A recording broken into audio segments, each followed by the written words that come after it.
Salut à tous, on se retrouve pour le numéro 32 de C'est qui en pôle. On va parler évidemment du Grand Prix des Pays-Bas qui s'est couru à Assen avec Pierre qui est avec moi ce soir. Comment ça va, Pierre ?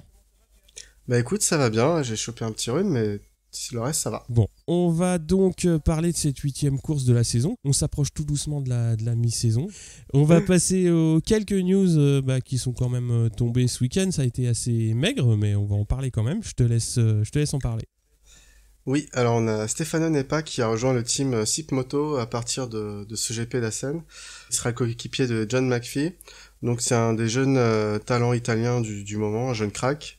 Pas de communication en revanche sur ce que devient le Kazakh Makar Yurchenko, qui était donc l'ancien coéquipier de John McPhee. En Moto 2, on a Augusto Fernandez donc qui avait remplacé Barbera chez Ponce HP40 lors du GP de Barcelone, qui a été confirmé suite à ses résultats corrects jusqu'à la fin de la saison, et il sera donc le coéquipier de Baldassarri. Et enfin, on a pu apercevoir Jonas Folger lors des essais de Barcelone. Sur la prochaine Moto 2, qui a un moteur Triumph et donc sur un châssis Kalex, peut-être qu'il envisage un retour dans cette catégorie l'année prochaine. À voir. Ouais, on va voir ce que ça donne, parce que bon, en MotoGP, mis à part ses problèmes de santé, ça avait été quand même assez probant. Il avait fait un très beau Grand Prix, correct. Ouais, il avait fait un très bel été. Donc à voir. Puis en Moto 2 il était bon aussi quoi. Donc en Moto 2 ouais, c'était un challenger sérieux déjà pour Zarco à l'époque, donc clairement à suivre. Clairement. On passe donc au week-end à Assen, notamment les essais Moto 3 avec Martin en pôle devant Bastianini et Boulega. En deuxième ligne, Canet, Dalla Porta et McPhee. Et en troisième ligne, Di Gianantonio, Bezzecchi et Ramirez. En Moto 2, on a Bagnaia en pôle, accompagné de Schroeter et Marini qui signent une première ligne pour la première fois. Et en deuxième ligne, on a Marquez, Vieré, Loves. En troisième ligne, Locatelli, Navarro et Mir. Quartararo est 10e et Danilo 28e. A noter que Quartararo a pris 3 places de pénalité puisqu'il n'a pas respecté le drapeau rouge en qualif. Donc, je te passe la main pour le MotoGP. Alors, MotoGP, on a Rins, Zarco et Pedrosa qui se sont retrouvés en Q1. Au final, c'est Rins et Zarco qui tirent leur épingle du jeu et qui passent en Q2. Zarco tout juste sur son dernier tour. En Q2, donc, tout se joue sur le dernier run, c'est pareil, au dernier passage. On a Marquez qui finit par décrocher la pole devant Crutchlow et Rossi. Deuxième ligne, Dovizioso, Rins, Viñales. Troisième ligne, avec Aleix Espargaro, Zarco et Iannone. Enfin, on a une quatrième ligne toute Ducati avec Lorenzo, Petrucci et Bautista. C'était vraiment un week-end assez serré au niveau des temps. Toutes les marques étaient un peu compétitives quand même sur ce circuit. C'était impressionnant à voir. Ouais, c'est clair, on a 2 Honda ou 2 premières places, mais Rossi 3e sur Yamaha, une Ducati 4e avec Dovi, les Suzuki 5 et 9, tout le monde est là quoi. Et même Aleix Espargaro sur Aprilia en 3e ligne, ce qui est absolument pas honteux. Non, c'est plutôt bien pour lui. Ouais, c'est clair, c'est bien. Aller en Q2, même Bautista sur une satellite en Q2, c'était bien. On va passer aux courses, à commencer donc par le Moto 3 avec Martin qui s'élance bien de la pole, qui va être suivi par les 2 léopards, donc Bastianini et Dalla Porta.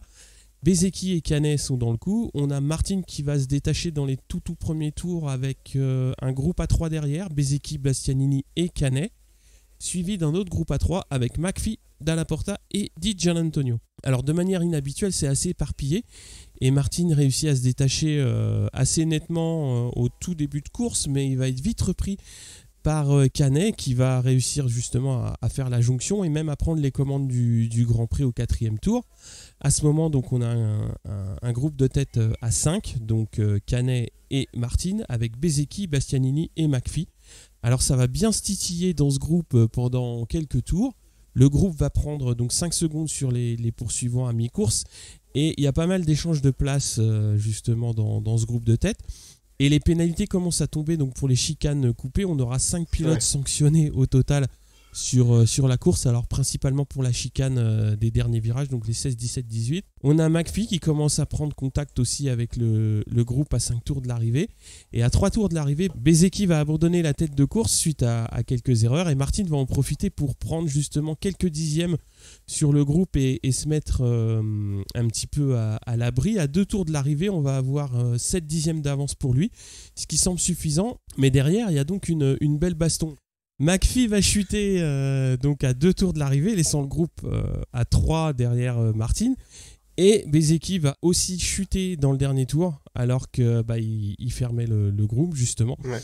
Et donc, on a Martin qui gagne devant Canet et Bastianini. Mazia 4, Kornfeil 5, Dalla Porta 6, Binder 7 et Rodrigo 8. Alors, évidemment, grosse affaire pour Martin, puisqu'il gagne, mais surtout, il reprend la tête du championnat à Bezzecchi, qui a chuté. En plus, c'est d'autant plus dommage qu'il chute vraiment dans les derniers virages. Est-ce que tu as vu cette petite course ? Ouais, j'ai vu, c'est vrai que c'est Bezzecchi, je pense qu'il a manqué de concentration là-dessus, quoi. Peut-être qu'il était préoccupé par autre chose, c'est vraiment dommage de chuter dans le dernier tour, alors que, bon, il essayait de remonter, quoi, mais il aurait peut-être dû assurer les points du championnat, quoi. C'est jamais facile c'est toujours plus facile à dire c'est sûr. d'ici que sur la moto. Bon, voilà, après, c'est comme ça, mais c'est vrai que pour Martin, c'est une bonne opération quand même. Mais ça relance le championnat parce qu'il me semble que à Barcelone c'était l'inverse, c'était Martin qui avait chuté et Bezzecchi qui avait pris les points. C'est ça. Donc ça repart pour une prochaine. Exactement. On va parler donc de la course Moto 2 qui part pour 24 tours avec Bagnaia qui va prendre la tête devant Schroeter et Marini.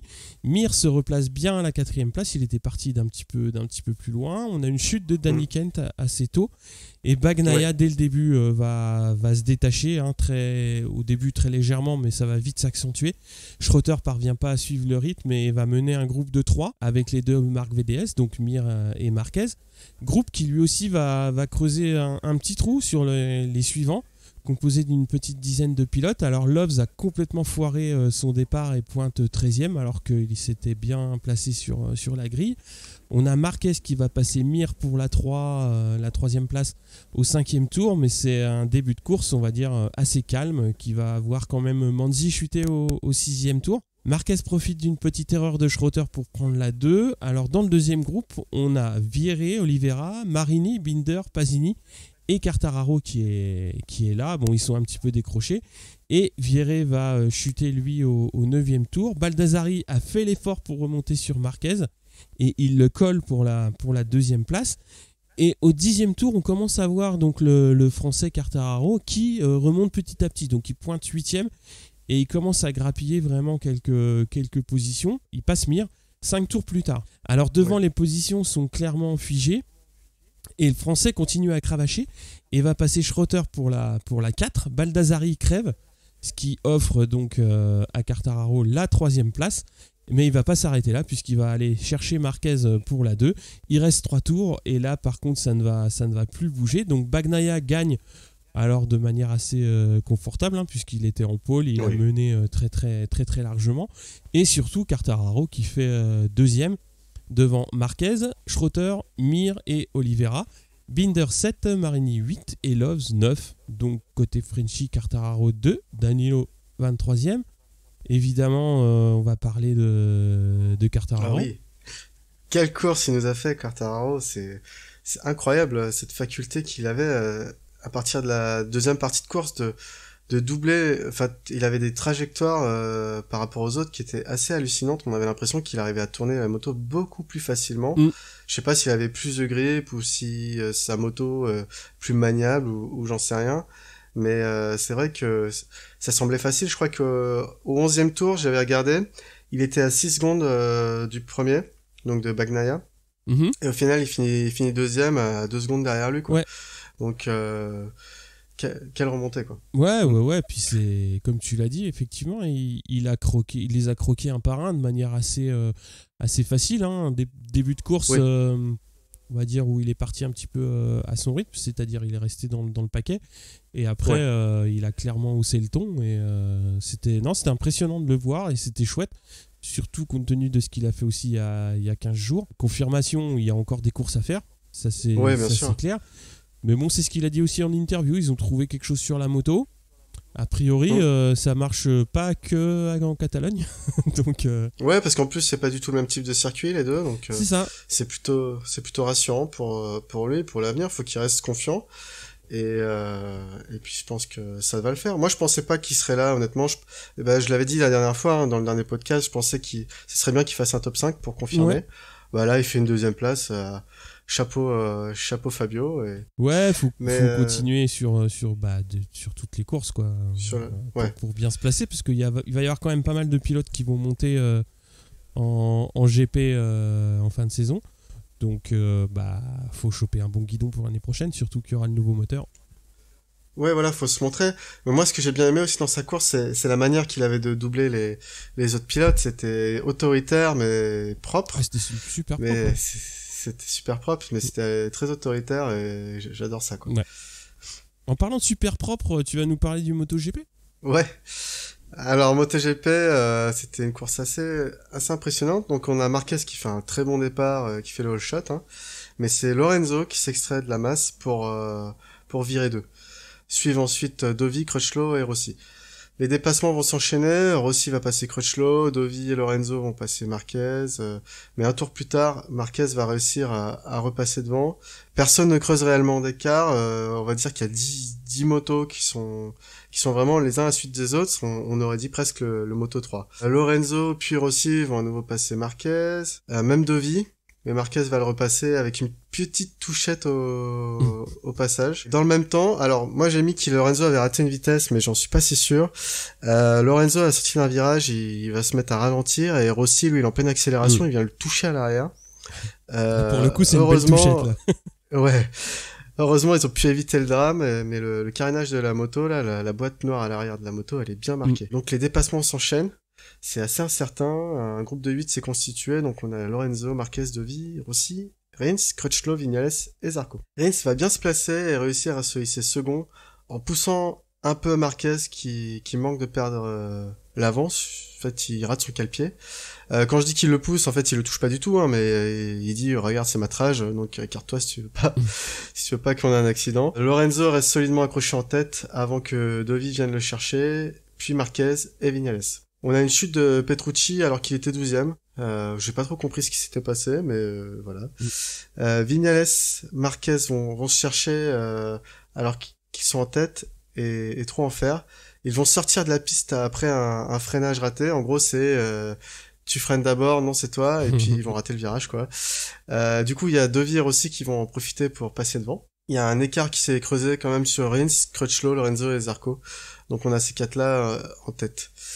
À 3 tours de la fin, on a Marquez qui décide d'arrêter les petits jeux, quoi, et il passe la seconde, entre guillemets, il creuse un léger écart, mais on le reverra plus. Quant à lui, Dovi, qui est en train de se battre avec Rossi pour la seconde place, va élargir un peu au freinage, et du coup, Rossi va être obligé d'écarter, les deux vont sortir légèrement de la piste, et ils sont tous les deux perdants à ce petit jeu parce que ils vont passer 4 et 5. Donc Rins et Viñales vont passer devant et Marquez va gagner devant Rins et Viñales. Suivent Dovi, Rossi, et ensuite Crutchlow, Lorenzo, Zarco finit 8ème. Qu'est-ce qu'on peut dire côté Frenchie, donc 8ème Zarco. Un peu en retrait de la bagarre de tête, à un moment donné, donc dans le deuxième tiers de la course, on aurait pu croire qu'il revenait, mais en fait non, il a rien pu faire, ça roulait vraiment vite devant. Et je sais pas si c'est sa forme à lui ou la moto qui est un peu en dessous des autres en ce moment, mais on voyait qu'il pouvait pas revenir, quoi. Ouais, c'est ça, il était dans le groupe, mais il était en queue de groupe et il n'était pas en capacité de remonter sur les petits copains qui se mettaient la misère devant. Bon, c'est dommage, mais au moins il était dans le groupe, ce qui au bout du compte le place quand même pas loin de la tête. Bon, il fait 8ème, mais il n'a pas pu participer à la baston de bac à sable. Voilà. Mais on va dire qu'il a été le spectateur de tout ça. C'est ça, ouais, il a regardé ça de derrière, mais bon, c'était déjà pas mal d'être dans le groupe, quoi. Il est pas loin.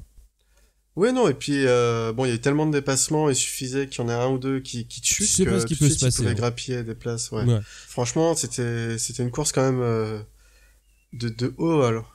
Je sais pas ce que t'en as pensé, mais j'ai rarement vu ça, même en MotoGP. Ouais, moi, ça m'a clairement fait penser à Phillip Island il y a de ça pas si longtemps, où, comme on l'a dit sur la partie essai et qualif, où toutes les marques étaient là, tout le monde était là quasiment, tous les top pilotes étaient présents. Et en général, ça se passe ça se passe, j'aurais tendance à dire, sur 2 groupes, mais là, c'était du 1er au 6e, ça se battait, et comme tu l'as dit, il y a eu effectivement un moment où c'est Marquez et Viñales qui ont écarté et qui ont laissé passer les copains. Après, c'est ce qui s'est passé entre Dovi et Rossi, où ils ont joué à celui qui freine le plus tard. Ça finit un petit peu au large dans le virage, et ils prennent la 4e et la 5e. Mais dans l'ensemble, c'était une course fantastique à voir. Il y avait de l'action, il y avait tout le temps de l'action devant, donc c'est ce qu'on veut. Après, on a souvent de l'action à des places intermédiaires aussi, mais là, on n'avait même pas besoin d'aller voir ce qui se passait plus loin pour trouver notre bonheur, puisque ça se passait vraiment à la première place. Après, Marquez, il a réussi à se mettre à l'abri au moment où il fallait. Moi, je vois surtout une très très grosse course de Rins, parce qu'il a été présent assez tôt. On l'a vu un tout petit peu moins dans le milieu de course, où il était un petit peu plus en retrait à la 4e, 5e place, mais il était toujours quand même présent, un petit peu à l'image de Viñales. Et les deux ont réussi à mettre le coup de collier suite à la petite sortie des 2 Italiens, et pour faire un triplé espagnol. Mais c'est une course comme on voudrait en voir tous les week-ends, c'est ce que beaucoup de gens ont dit. C'est ce qu'on veut voir. Moi, franchement, sur cette course-là, il n'y a rien à dire. C'est du grand spectacle. Le gros intérêt que je vois aussi à tout ça, c'est que tous les dépassements ont été très très propres. Il y a eu une enquête entre Rins et Marquez, mais c'est plus parce que Marquez perd son cale-pied un petit peu. Parce que moi, je vois pas vraiment de contact entre les deux, et il le tasse pas sur le vibreur. Donc ça m'a étonné quand ils ont annoncé l'investigation. Et puis après, comme tu l'as dit, la sortie Marquez-Viñales et la sortie Dovi Rossi, c'est du dernier qui freine. Les deux sortent large. Oui, voilà. Mais ouais, moi c'était vraiment une super course, j'adore voir ça. C'était super propre de la part de tout le monde. Tout le monde voulait gagner, et tout le monde a piloté pour ça.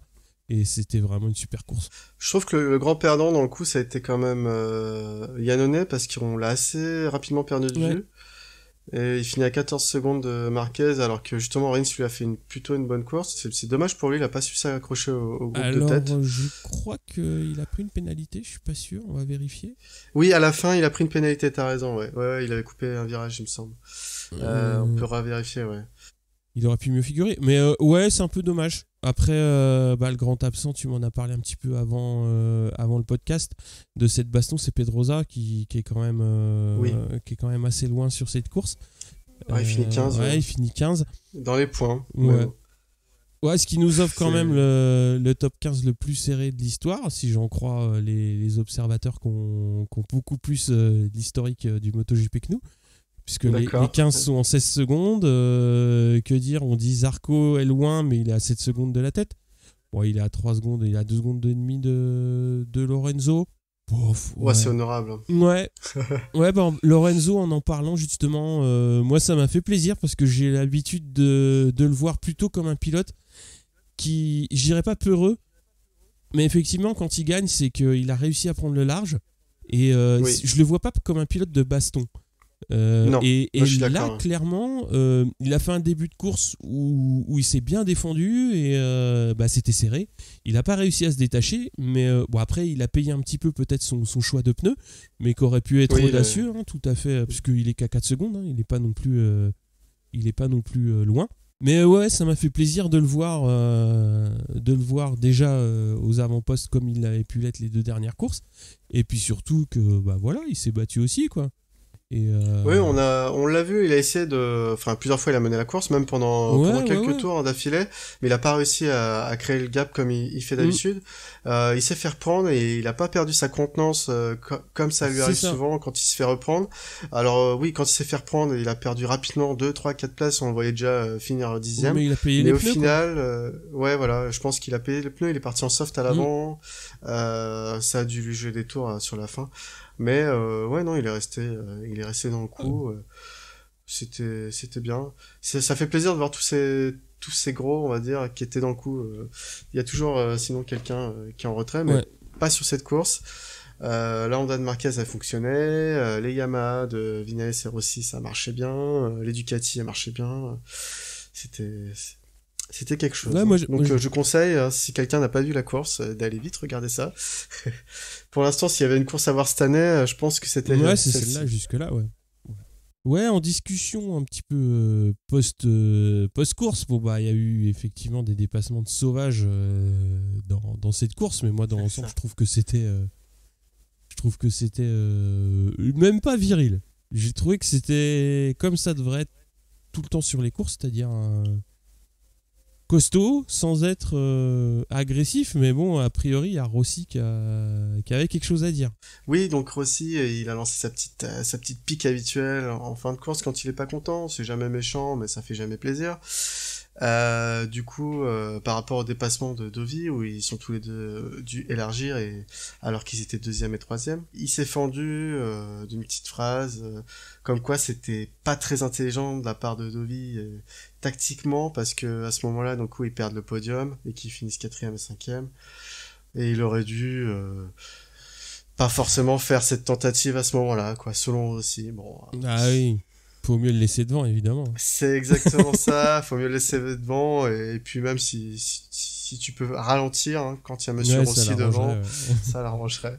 Il est malin aussi, parce que la manière de faire, c'est toujours par petites phrases, et c'est jamais, on n'a pas l'impression qu'il se plaint réellement, mais c'est toujours quand même une petite pique envers ses adversaires.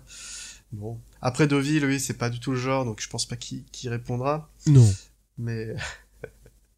Non, puis il y a pas lieu de répondre. Puis quand tu vois les images, même moi de mon canapé, bah tu vois clairement ce qui se passe, quoi. Les deux, ils arrivent au virage, c'est le dernier qui freine qui va sortir large, c'est cousu de fil blanc. Et voilà, c'est obligé. Et les mecs sont juste derrière, donc forcément, oui, bah tu perds le podium. Bah tant pis. Il fallait freiner plus tôt, Deauville aurait élargi, et toi t'aurais fait deuxième avec un petit peu plus d'avance sur le troisième. Et puis voilà. Après, c'est facile de dire que c'est l'autre qui a fait un déplacement qui n'était pas intelligent. Ouais, c'est une circonstance de course. Ouais. À deux tours de la fin, de toute façon, faut le tenter. Quoi, oui. Mais s'il le tente pas là, il le tente jamais. Bien sûr. Mais voilà, moi, ce qui m'a épaté dans la course de Rossi, c'est que à chaque tour, enfin pas à chaque tour, hein, j'exagère quand je dis à chaque tour, mais très souvent, il prenait une place sur la dernière chicane. Donc sur les 3 derniers virages, il réussissait toujours à reprendre un ou deux mecs. Et sur le dernier tour, bah, effectivement, il réussit à passer Dovi. Mais au dernier virage, Dovi réussit quand même à lui reprendre la 4. Et c'est peut-être bien le seul qui a réussi à mettre aussi à l'amende sur cette chicane. Ouais. Et moi je trouvais que déjà Dovi, il a montré ce qu'il savait faire. Et c'est surtout assez fréquent chez lui de dominer son adversaire sur le dernier virage. Il a souvent dominé Marquez. Et là, sur la Rossi, quand même, il a fait la dernière chicane à peu près tout le monde dans le groupe quand il a remonté. Et là, sur la dernière chicane du dernier tour, il se fait passer par Dovi.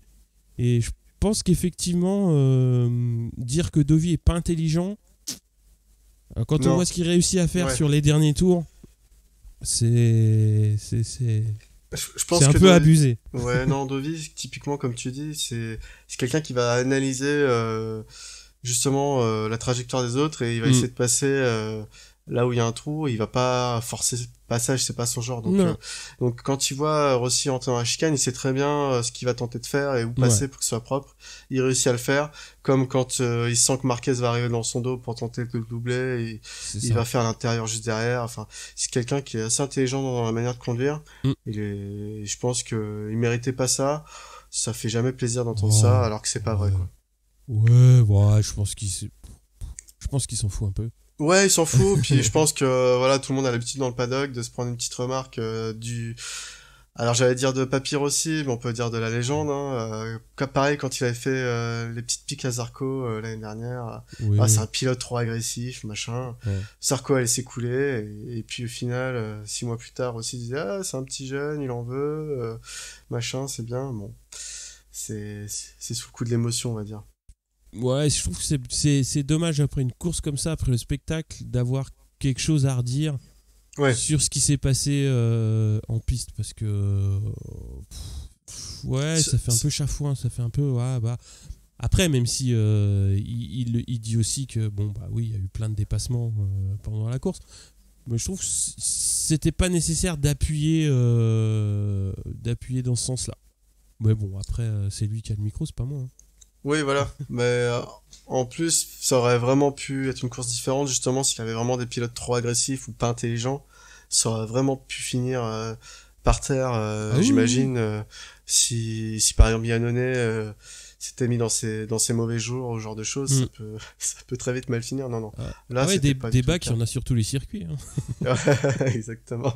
Voilà. Donc ça, c'était pour la petite phrase de Rossi. Je pense que c'est tout ce qui s'est dit. Tous les autres, ils étaient quand même admiratifs et ils avaient vraiment même tous le sourire de la course. Quand les deux Ducati sont rentrés au box, les équipes étaient euphoriques alors qu'ils sont pas sur le podium. Ouais. C'était parce que tout le monde ne pouvait dire que félicitations, t'as vraiment tout donné et c'était une course géniale, quoi. Ouais, tout le monde ouais, comme tu dis, hein, tout le monde a tout donné. Ça s'est battu à tous les niveaux. Les machines étaient là, les pilotes étaient là. Et c'est ça aussi dont je voulais parler. Souvent, on retient des grands prix parce que y a eu un mano à mano énorme entre deux pilotes dans le Grand Prix. Typiquement, la Catalogne entre Rossi et Lorenzo. Ouais. Il y a quelques années, en 2009, je crois. Mais là, moi, je le retiendrai parce que tu vois 7-8 pilotes, enfin peut-être un petit peu moins, mais tu en vois 5-6. Et c'est pas un mano à mano, c'est vraiment un groupe de pilotes qui se bat. Et c'est ça le côté atypique de cette course. Le groupe, il est beaucoup plus important. Et on n'a pas uniquement, bah voilà, c'est un circuit Yamaha, donc les deux Yamaha se battent, ou c'est un circuit Ducati, donc c'est les deux Ducati qui vont se battre entre eux. Là, tout le monde était là, c'était une vraie baston de récré avec tout le monde. Ouais, voilà. Et à la limite, si on aurait voulu encore un meilleur Grand Prix, si c'était possible, ça aurait été bien que Marquez ne réussisse pas à s'échapper à 2 tours de la fin et qu'il finisse vraiment sur la dernière chicane, tout se resserrer, quoi, et que ça se joue au photo finish. Mais bon, c'était presque une course de Moto 3, mais c'était pas une course de Moto 3 non plus, quoi. Ouais. C'était cool. Non, on en reveut des comme ça. Ouais. C'est cool. Après, oui, pour continuer juste 30 secondes, enfin même pas 30 secondes, un petit peu sur Lorenzo. Lorenzo, il est quand même en difficulté à Assen régulièrement, puisque c'est déjà un Grand Prix qu'il aimait pas trop, et c'est un Grand Prix où il s'est blessé lourdement il y a quelques années. Et donc il avait toujours des résultats, même sur Yamaha, des résultats un petit peu en dedans à Assen, surtout sous la pluie. Mais là, bon, bah, il a montré qu'il était bien, quoi. Alors on va faire un petit point championnat. Donc on a en Moto 3 Martin en tête avec 105 points, 2 points d'avance sur Bezzecchi. Di Gianantonio légèrement décroché à 91, mais bon, il est quand même pas si loin que ça. En Moto 2, on a Bagnaia en tête avec 144, Oliveira deuxième avec 128, Marquez troisième avec 110 points et Quartararo qui se replace 8e avec 65 points.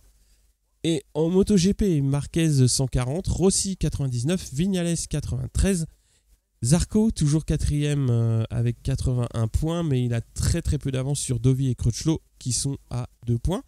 Je te laisse parler rapidement du Superbike qui s'est couru à Laguna Seca.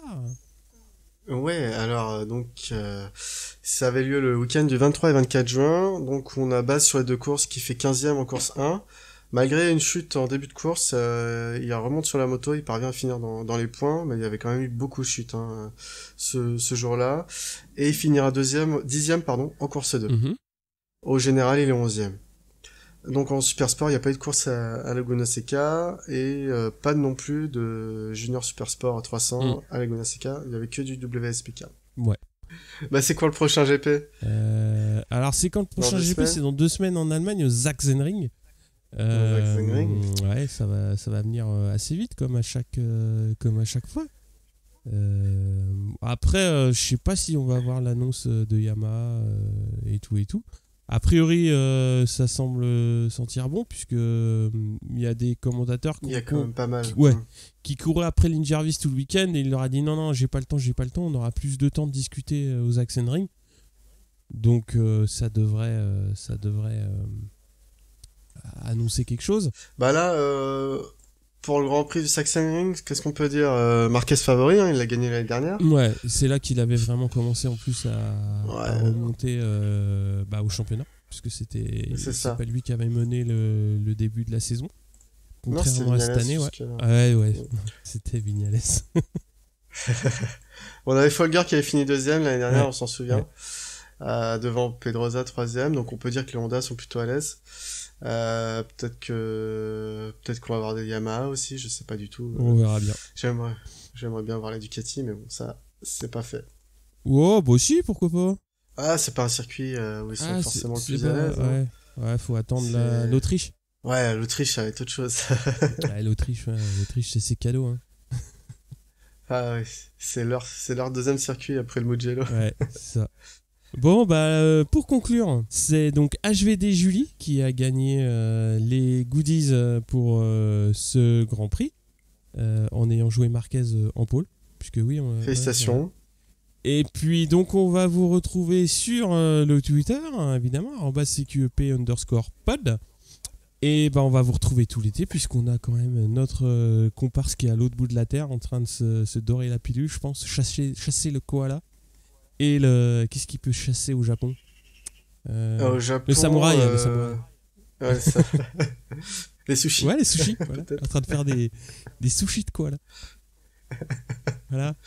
Bon, sur ce, on vous dit dans 2 semaines. Et à plus pour de nouvelles aventures. Ciao. Ciao, ciao.